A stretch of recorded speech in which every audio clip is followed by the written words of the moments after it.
ค่ะเสด็จแม่ของเรานะคะกำลังให้อาหารปลาอย่างสนุกสนานนะมาม่าอีกถุงไหมเอาวะไม่เอาเหรอนั่งดีๆด่ะโอ้ยมันเกี่ยวกางเกงให้กระปู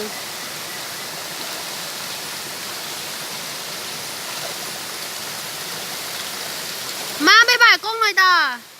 บ๊ายบายกล้องเย็นไหมเย็นไหมมาม่าเย็นไหมไม่เล่นเลยก็ได้ฮะมาลงเลยมาให้ตรงนี้ปลามันหิวอะไม่ว่าไม่ได้เลยก็มาให้อาหารมันน่ะนี่เดี๋ยวไล่ไปทางนี้นี่เด็กก็ไล่มานี่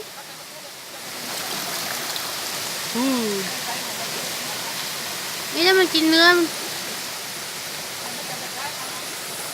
เดี๋ยวสักเดี๋ยวเขาคงจับเลยเขาจับอยู่แล้วมั้ยเขาลงมาเล่นแต่ไม่เยอะนะ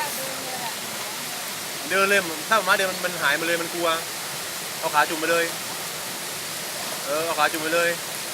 แต่นั้นมันนึกว่าให้อาหารเลยมาก็เอาอาหารให้มาตัวนี้มันเพราะว่ารู้ไหมให้แม่มันจะเดินแบบตามจุดที่ก็ให้อาหารได้ไหมรู้ก็มันล่อปลามาเดินมาเร็วเดินได้ไหมไม่อย่าทำขายอย่างนั้นไม่ทำขายอย่างนั้นไม่ดีค่ะลงยูทูบไม่ว่าเขาขึ้นไปข้างบนมาเหยียบป่าหรือไง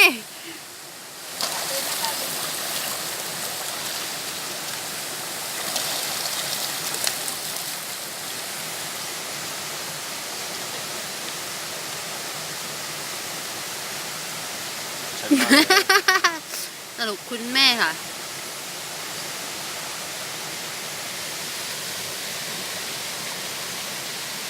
เราจะทำยูทูบเบอร์แล้วทำลงเล่นๆนะไม่ค่อยได้เก็บเมมโมรี่กันเท่าไหร่แล้วก็พี่น้อง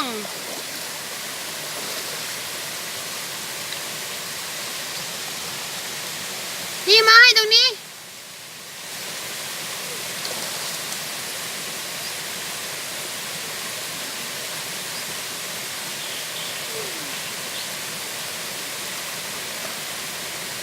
มันเก็บไหมว่าทำ